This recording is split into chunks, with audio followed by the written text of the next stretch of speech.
Hi, I'm James Kwantes, editor and publisher of Resource Opportunities, and joining me today is Soroush Nazarpour, CEO of NanoXplore. Hi, Soroush. Happy holidays. Happy holidays. How are you doing, James? Good. How you doing? Great. Good. So this is a good year-end. This will be a good year-end recap. So I interviewed you in early February, I think it was. You know, you were trading on the TSX Venture at the time. Stock was at about $4. And you identified plastics and batteries as two big opportunities for the company, which produces graphene, an advanced material company. It's hard to categorize you because you do a lot of things. You're kind of breaking into a new space, right? Yeah. So we categorize ourselves a sustainability company. So we fit under these categories of, you know, from that covers all the way from recycled plastics to cars and EVs and stuff like that. So, but all of them is inherently you reduce the carbon emission through different type of path, and one is like a recycled plastic, or plastics in general. One is batteries, one is cements, one is all those things. So it's all sustainability. Yeah. Okay. Well, why don't we start out with maybe you can go through like the big news from this past year, like the Techmer and Gerdau supply agreements, and then the latest acquisition, the plastic compounder, and then EPA approval as well. Right. So technically the focus of this year, as well as it's going to be the next year as well, is the commercial development and partnerships with the customers and partners.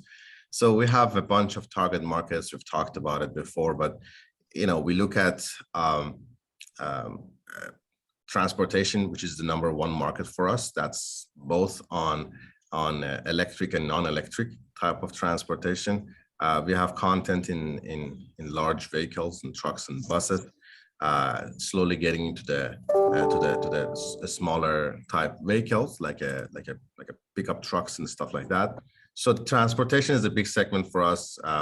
We have also presence in industrial, agricultural, and constructions. We actually put them all together in one class. And that's a growing segment for our business.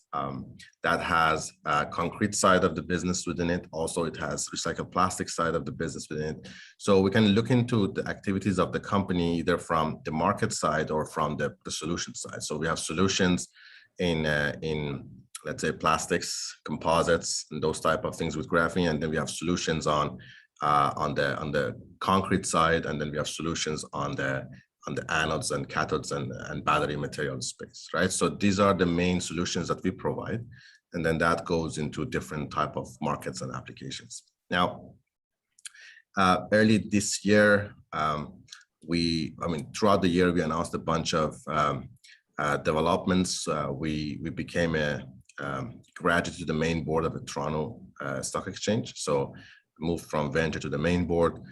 So that clearly translated to improve the volume and liquidity on our stock. We also announced a bunch of partnership, Techmer, Gerdau.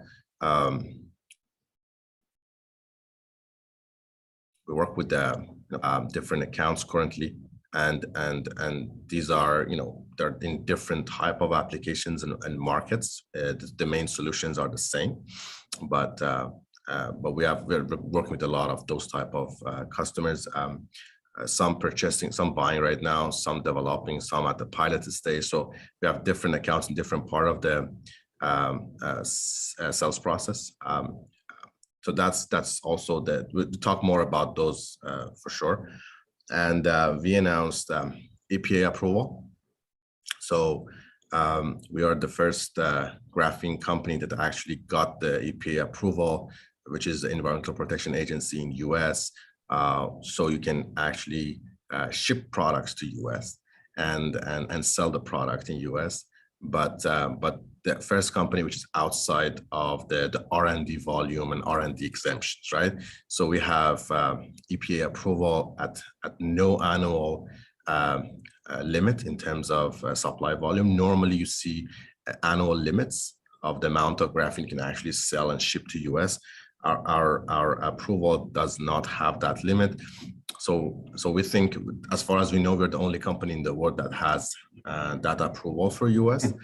And we also, in terms of certification, we have announced before that we have approvals in Canada from Health and Environmental Canada.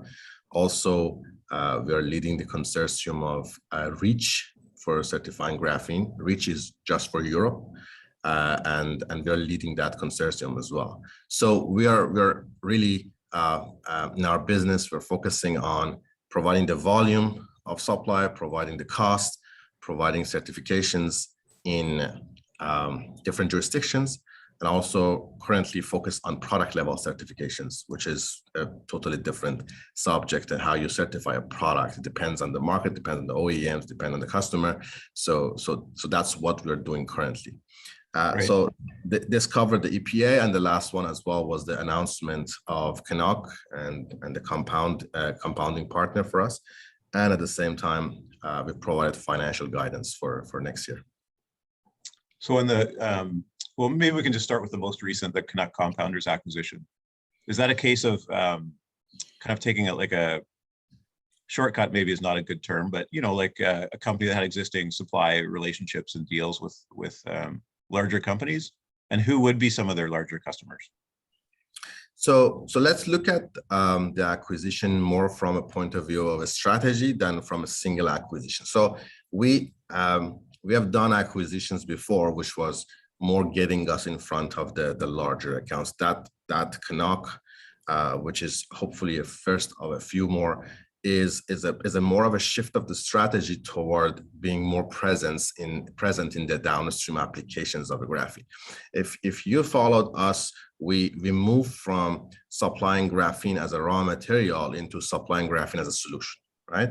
So it's very easy to say, okay, we're not going to make just a powder, we're just going to provide a solution. But to provide a solution, so you're actually playing more downstream, and we moved one level down and trying to provide more of solutions of the graphene. And the main reason, because you know, we provide value to the next guy in the supply chain, and we found by the time that we are actually not capturing the lion's shares of the profit. It was just the guy right after us, which is getting the most of the profit, even though the interest is actually the end manufacturer. So we see that we call them level 3 or intermediate powder product suppliers, our compound suppliers. These guys are capturing quite a lot of profit. So by the time we start to move more downstream, not just to provide the powder, provide solutions with the powder, in other words, provide compounds of graphene with the plastics, compound of graphene with recycled plastics, compound of the graphene in admixtures, which is what goes to concrete business, or let's say anode paste. And these are the type of intermediate products. And if you see, we're shifting more toward those type of products. Yeah. Because we think that it's the best protection first for us is, you know, powder down the road one day will be commoditized, right? So a powder supplier will have extra challenges in the future when there are other suppliers in different jurisdictions that are going to come, and it's natural. If you start making a lot of money, the other people are going to also participate. So powder has this challenge, but solutions, it quite customized per customer, right? And they have a much better value add and value proposition than just a pure powder, having in mind that the value is coming from the powder, but the solution provider is actually capturing the profit. So we're moving the business a little bit more toward the downstream applications of the graphene. So kind of like a move from, I mean, hanging on to that, you know, like the sort of lower margin business in the huge markets to like sort of more of a higher margin in a niche market, like more engineering. Is that a fair? I mean, not on the graphene side, because there are other graphene suppliers that they have low volume of production, but the selling price for them is like $100 per kg or something like that. We're not talking about the powder level. We're talking about the next in the chain, which is like master batch compound of the graphene with liquids, with engineered products. So we're moving toward that because we also saw that the interest we are getting, like we have more than 200 people in our sales funnel, and these are, majority of them are inbound calls. They come and find us, right? So we saw that they're actually at quite far away from us in the supply chain. They're like at the end of it. So there's a few steps remain to get to them, right? So as a result of that, we have some, we have done some announcement like Techmer, for instance. Techmer is a great partner to us, but they're compounder. They're not the user of the product. They actually provide to another customer, which is like in consumer packaging and stuff like that. So they are intermediary, and they turn our product to something usable for them, right? By the time we see that, I mean, that's a great partner, but the customers comes to us, and we like to be in contact with the directly with the end user, or let's say end manufacturer, right? So we're naturally being asked to play more toward things that they buy. They don't buy the powder. They buy the solution. They buy a liquid with graphene. They buy a plastic already compounded with graphene. That's what they buy. So we are slowly providing those type of products. So we're expanding the product offering with graphene and also graphene enhanced solutions. Okay, so has the product development team sort of grown quite a bit? Like, what's sort of the head count in that? Yeah, I think we have close to 20 people now, or maybe even more, active in those type of applications and product development. But also, customers are also doing a lot more work than before. So they're actually, because we don't have the resources to really go through 200 different accounts, right? There's too many of them, and we accept that when the partner is trying to do that. And in some cases, we have partner that has got to the point that they're ready to go, and they're asking us to support them by playing a little bit more in downstream and providing them something that they can buy, right? Rather than bringing another partner. So again, different accounts, different situations, but all of them are saying that moving a bit downstream would increase our let's say absolute profits, but gross margin drops, but the sales growth is higher. So it's a little bit of a change in our financials you would see in the next couple of quarters, but there's a bit more growth of the sales that we'll see. Profits are going to be absolute number going to be higher because you're capturing also the third level of the supply chain, the intermediate products, but the gross margin as a percentage going to be lower. So, yeah, which is very typical. Bigger pie. In the last interview, you mentioned that Volvo and PACCAR are your the largest customers. Is that still the case? Yeah. Okay. Volvo has done quite good in the chip shortage. So in the last couple of quarters, we've been really dealing with the chip shortage. It's the same chip shortage problem in the cars that you have in trucks and buses and heavy vehicles. We found Volvo's done a bit better than PACCAR, but those are the main customers of the company, and we're happy to have them. Can you talk a bit on Techmer? Can you talk a little bit about sort of what some of their products are? I don't think they're very well known companies. So can you just sort of break it down to what? Techmer is actually a very well-known company in the market that they're active. Well, right? In the market, but generally speaking, right? So they're one of the largest compounders in the US, and they're a great business, great partner to us. That we look at, we look at consumer packaging type products, which is both flexible packaging and rigid packaging.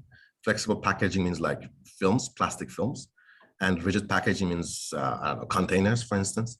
Those are the type of applications that we're active with them and developing solutions with them. So like storage bins or smaller stuff?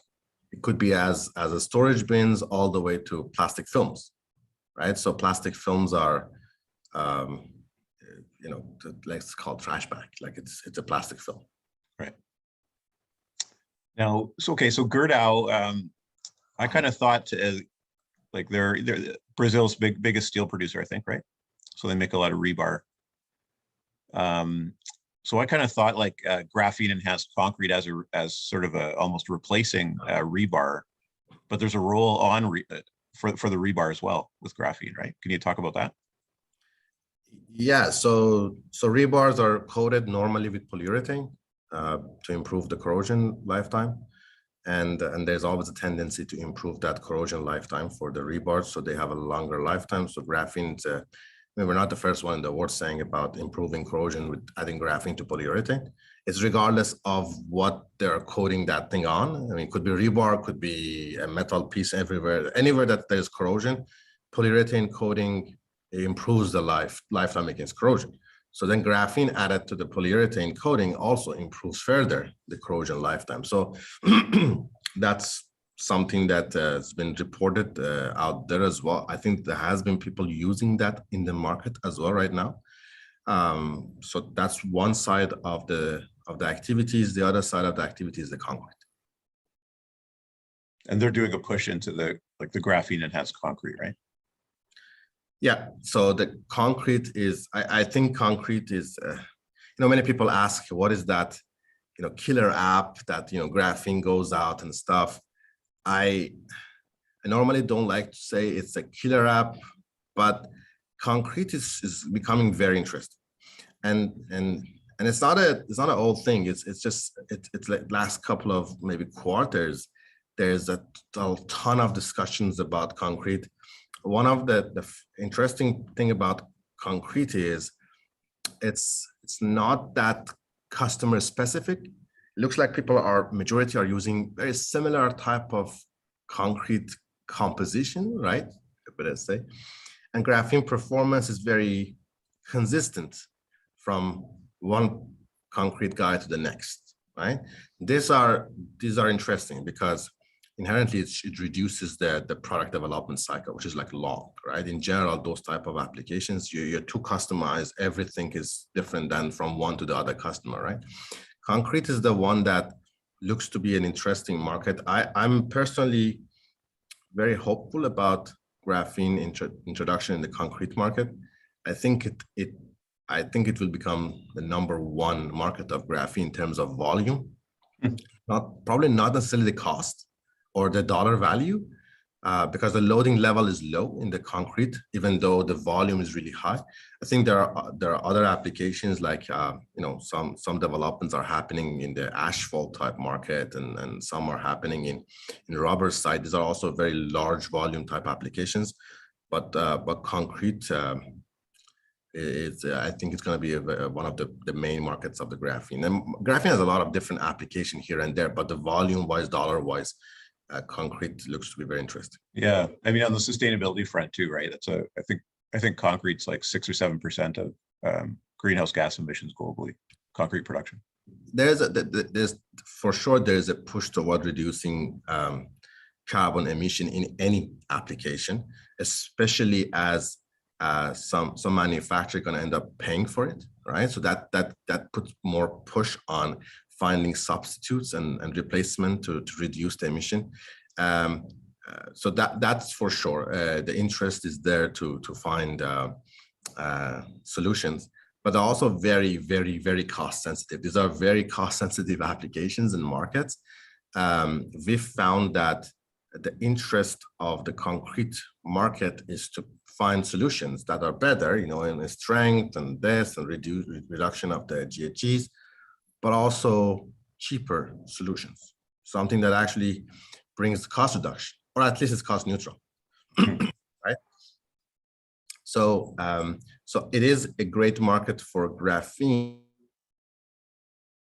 but I would say art, because we know there's a lot of development out there about graphene, but in concrete, but we found them at a pretty hefty premium to the cost of the concrete. I think that will be a little bit of a roadblock for those type of suppliers. There's a lot of stuff happening in Manchester about that, but even though it brings a lot of excitement, I mean, we saw at some of those cost structure, and it's just doesn't look like those are the type of solution that really get traction in the market. You're talking about it's very low cost, those type of applications. So we think our type of product in terms of cost and volume fits very well with the cement type applications. Now, currently, we don't have anyone that is really competing with us in that part of the graphene market. But we anticipate that if what we're seeing in the concrete market happening and continuing, there will be new competitors coming just for that part of the market. So maybe next year we'll see a news release on the concrete, a concrete supply deal potentially.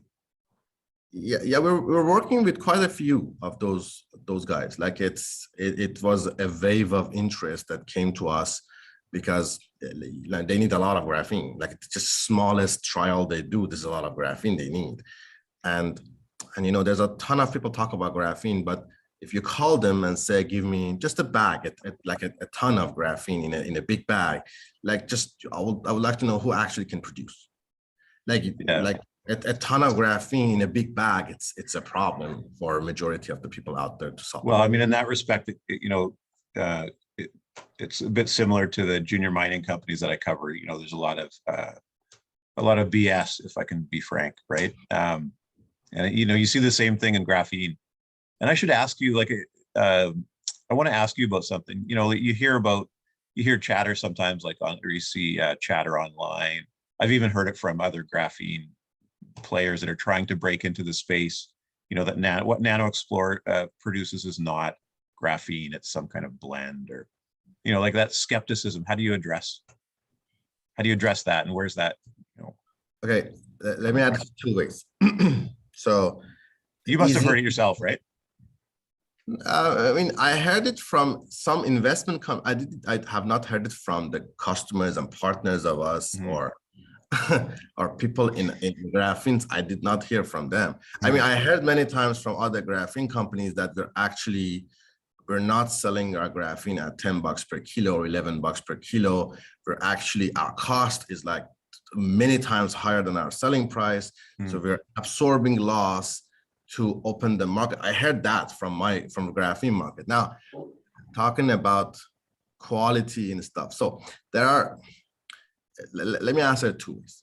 First, the only people care about the quality of the graphene are the non-graphene producers. Like the company, they talk about graphene, but they don't really produce it. In the market, no customer is actually asking about, okay, what is the quality of your graphene versus the quality of the other guy, right? They always say, let's put in a product, see what's the performance. And we have these like 3 pages of the performance requirement that you have to pass. If you pass those, you go to the next step, you look at your financial model, business case, what's the cost for us? And then afterwards, they go to your supply consistency, your certification of the plant, if you have ISO. So there's a commercial process that nowhere in that commercial process, it dependent on your powder. It depends on what your powder does. Okay. So I've brought it up a few times with the investment committee that let's assume NanoXplore product is the worst product in the world. All right. Well, any type of metrics you talk. Okay, we are the worst. If customers pay for it, it's not really the worst product in the world because it's actually paying, right? So I would put it as like we can have discussion that, oh, graphene is a single layer product only. We don't do single layer, we do 6 to 10 layers, and we have been very transparent about that. So if someone says, well, you guys don't make graphene because graphene is single layer, I would say first, ISO standard is under 10. Second, we used to do 2 and 3 layers. We found that it's just too fluffy. The shipping cost is too much. It's too hard to integrate. We actually reduced exfoliation to get to 6 to 10 because that's the best cost and performance ratio. It's the best. So we moved our product from thinner to a bit thicker because we think that works better. And at the end of the day, you know, people talk.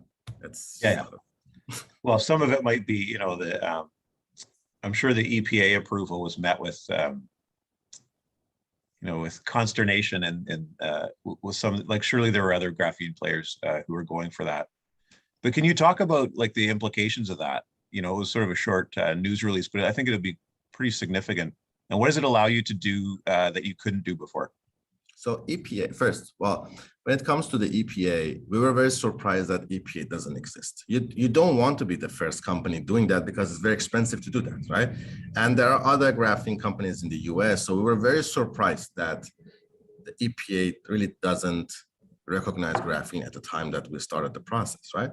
So we were forced to do it. we didn't want to do the EPA in the US, like we're based in Canada, as what to ship. So we thought, well, there's a couple of graphene companies in the US. It turns out that within their within their spec sheet and data sheet, they call their product within the graphite category. So they don't need to do those type of certifications. Oh, I see. That's borderline illegal, right? You just can't call something else, so you don't get the certifications. Right. And so we were forced to do that. Then afterwards, some people said, well, you actually did that to stop other people from selling graphene into US. One of our problems is we are the only one producing graphene. So customers are always very uncomfortable with the fact that we have one plant and we're the only one making it. So we always like to have other people start producing graphene, especially in different jurisdictions, get the cost down. It helps the market as a whole. It helps us. So some level of competition is good, because we don't want to be the only one in the world saying something, because people take it a little bit with a grain of salt and they don't trust you, right? So it's tougher to sell. So EPA at this point, we heard some of the other guys are unhappy that we got our product certified. We actually certified GrapheneBlack. Some said that, well, you are certifying your thing, calling it graphene, and it's different from my graphene. No, we certified GrapheneBlack, what we produce. It has nothing to do with the other people in the world. They can go through the process and certify their thing, but it takes 3 years. So people are unhappy that why we didn't really do it for the graphene, like, well, we're doing for our own company, right? And on our own product. Yeah. So it is not in any way some sort of a monopoly. But if the other graphene companies don't step up and go get certified their products, it becomes a kind of like we're the only product certified to be sold in US. So still we know that some other companies, they're continuing to sell it as graphite, which is fine. But the EPA is very unhappy now since the category is there, and we know there has been inquiries about, okay, is your product is graphene, and customers are also seeing it. So we have content in Ford. And when you have content in Ford, you have graphene, or let's say GrapheneBlack is within the procurement list of the accepted materials for Ford. And that requires EPA, right? So another competitor of us has had products in Ford. And when that thing came, well, you know, Ford will recognize quickly that that was not the product that has been certified. So it brought a lot of uncertainties for a few people in the application side. But you already had products in OEMs prior to the EPA through the compounding. It depends on what you're selling, right? So sometimes you sell like a compounded product. It depends how you're actually producing it, where you're doing the compounding. EPA gives you flexibility to actually, for instance, in our case, we can compound within our facilities in US now, which we didn't have the right before. So it brings you some stuff, and we're actually extending it. So we don't have the EPA for all the markets out there. Like we have a few markets already approved. So we're extending it to other markets as well. We're in that discussion already with EPA to have more markets to add to that list. But yeah, it's just what we do a little bit is different than what the rest of the graphene guys is doing, and even we disclose and we would like them to go through the normal process. We should make it, you certify it, you sell it, right? There's nothing else than that. They're not doing that. Yeah. Okay, let's talk about VoltaXplore. We haven't really touched on that one. That's a big one. How's the plant coming, and what's battery day going to look like? So plant is going to be up and running Q1. Okay. So we will start making 18650 cylindrical cells out of that facility. So battery 2, well, after the successful commissioning of the pilot, pilot is a 1 megawatt-hour facility. So it's a decent size. It's not pilot really. It's like we talk about pilot, we assume something is small. That's actually I would say 30,000-40,000 square feet facility in west of Montreal, which for now it's unknown location to the market. But we will when we have everything set up and commissioned, we will invite people to come and see the facility. So shareholders will be able to tour through there? Oh. Yeah, we'll actually have a battery day for everybody. We will announce that anyone wants to come and see. They're very well. It's going to be sometime in the Q2, so the weather is also going to be okay in Montreal, so it's a fun to come and see. But we also will disclose the performance, because we kept the performance because we said we want the performance to be validated in the commercial production setting. Right. So we'll talk about the result of the full cell that has the technology in it. So you don't want to say too much about the details, like the specs yet. No, the reality is we avoided saying that because, again, there's a lot of noise about the batteries out there. The reality is people are all showing great PowerPoints in the lab and stuff like that. Now, some are very successful, raising billions and billions too, right? We rather to disclose the real performance than what we got in the lab and why we started this. Of course, we're seeing something valuable that we are going through the process, but we want to make sure that we will report the cell level result.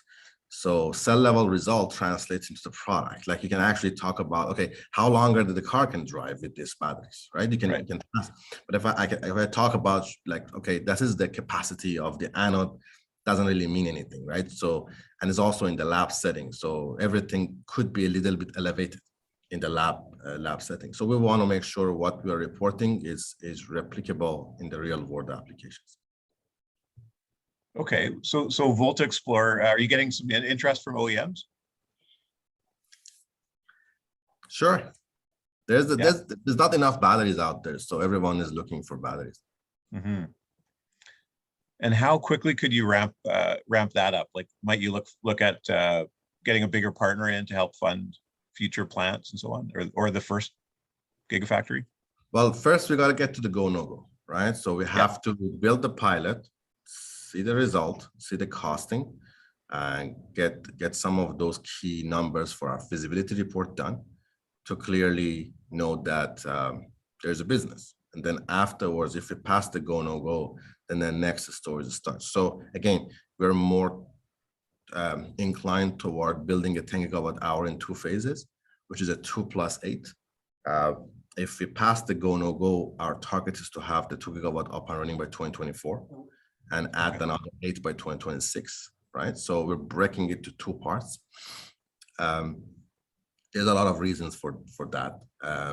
Basically, for the first phase, we don't need an OEM partner. Doesn't mean we're not going to do an OEM partner, or doesn't mean we are not going to have a partner or have a partner, but we don't need for the 2 gigawatt hour to have really any partner involved, because it's a smaller output. Still, it's the first gigafactory of Canada really built, right? There's a ton of, again, talks. But if we pass the go no go position and we're comfortable about the steps, I think 2024 we should be able to have some sell out and just have some batteries provided to some customers. We have interest because of our business already in the truck and bus. We really have interest in that side of the market. This is a part of the market that requires lower number of the cells because they just don't make enough truck versus enough like it's cars. Like trucks are lower number, they get more cells, but in general the absolute number is lower. So that's a part of the business we like to capture. Also, one of the challenges, I've been very vocal about that. I know it sounds a little bit of contrarian, but having OEM partner put huge downward pressure on your pricing, and it commoditizes the battery plants. Like this is, imagine you're investing, I don't know, like for 2 gigawatts, probably $400 million of investment. You got to get return. You can't really live with a 25% gross margin business, and this type of OEM partners, since they give you really an offtake for all those cells, and they reduce the risk of the sell side of the business, it reduces the gross margin significantly.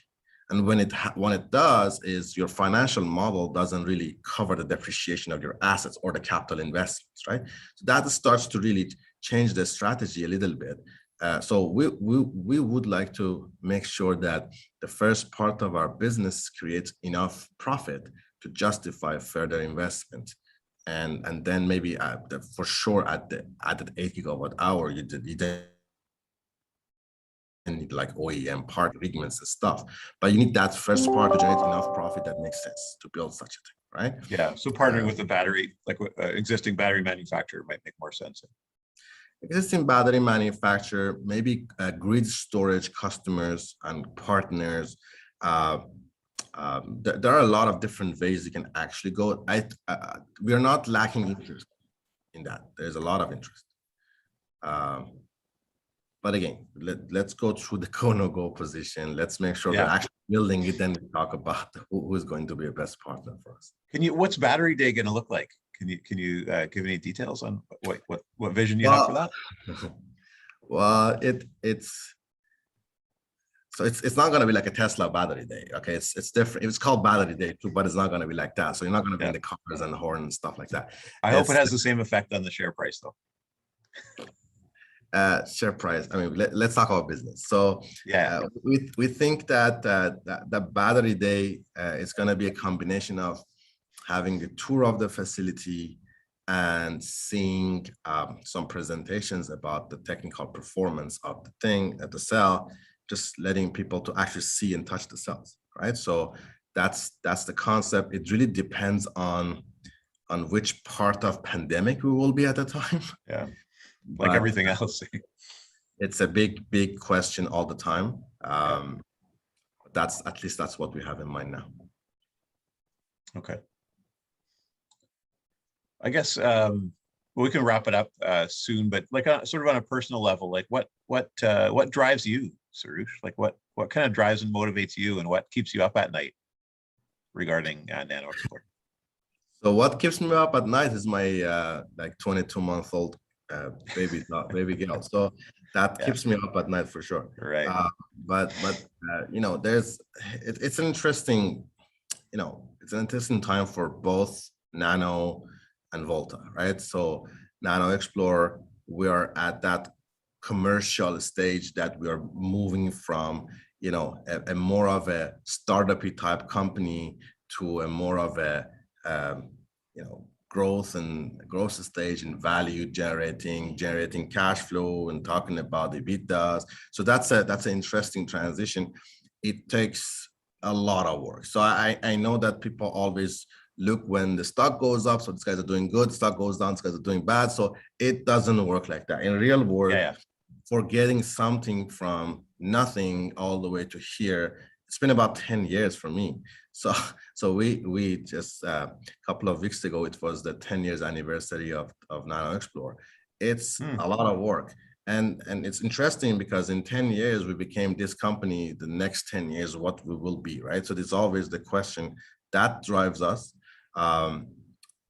For me, it's more than a business, and it's not really about making money now. It's really personal, just making sure that you have not wasted the last 10 years of your life, and you're seeing a product and technology. You want to see that in the market, in real world application.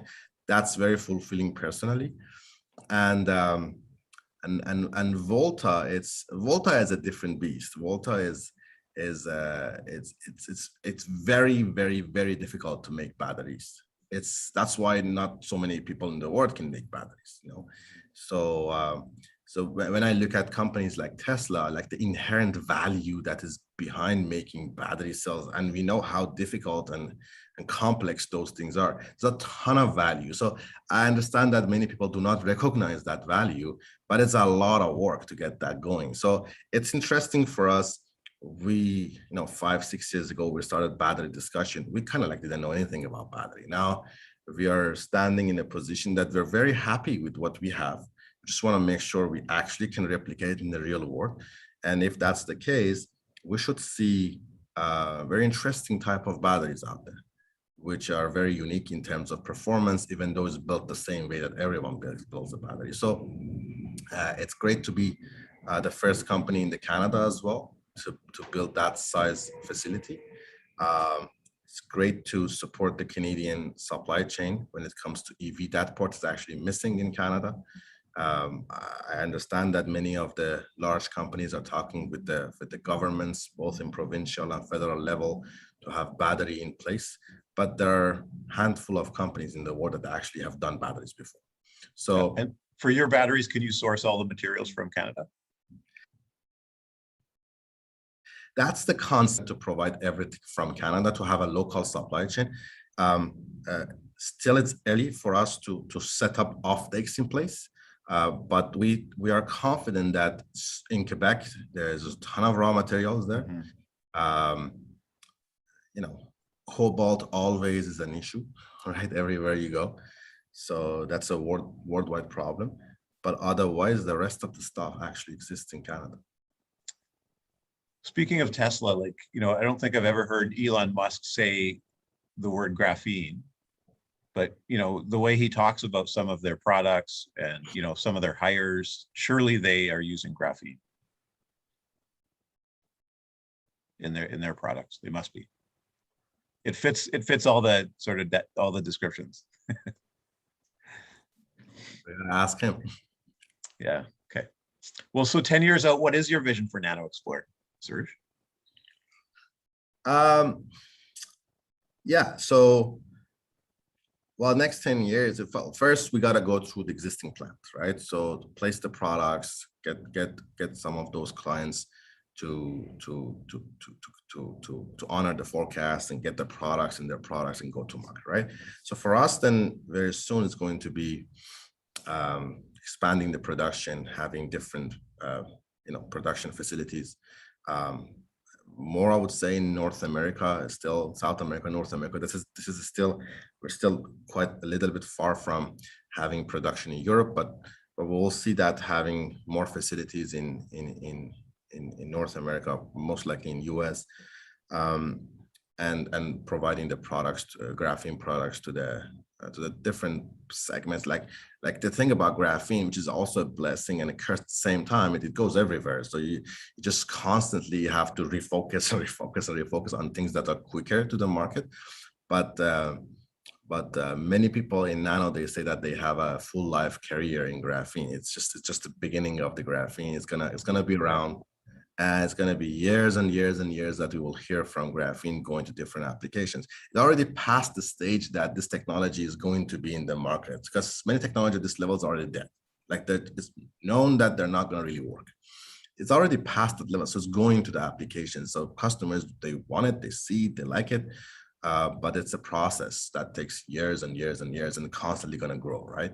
So I think the 10 years is a growth, next 10 years is very growing for the graphene market. And Volta is going to be having those gigafactories up and running and selling some cells.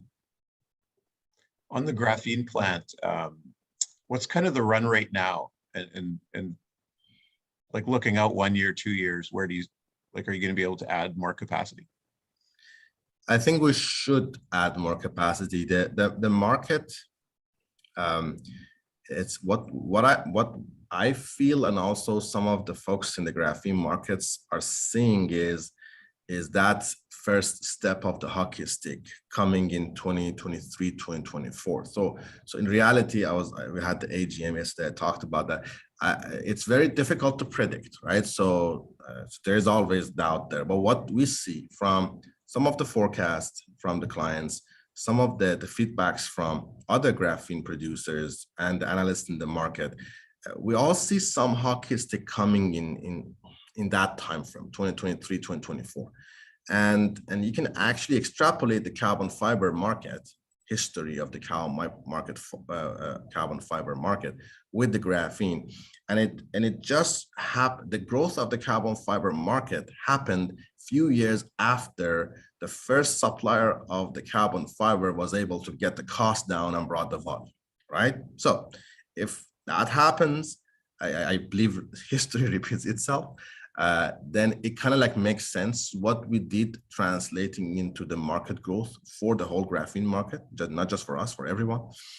And from there, the growth continues, right? The growth happens and the hockey stick happens. It's tough to know the slope of the hockey stick, how long it's gonna last, but it eventually get to a more of a slower growth and just continues to grow, right? So right. I think that's the part of the graphene market. We are in the next 2-3 years seeing that, but again, none of us know everything, so it's just Is that first supplier of the carbon fiber that sort of broke through? Yeah. Are they still around? Are they still around?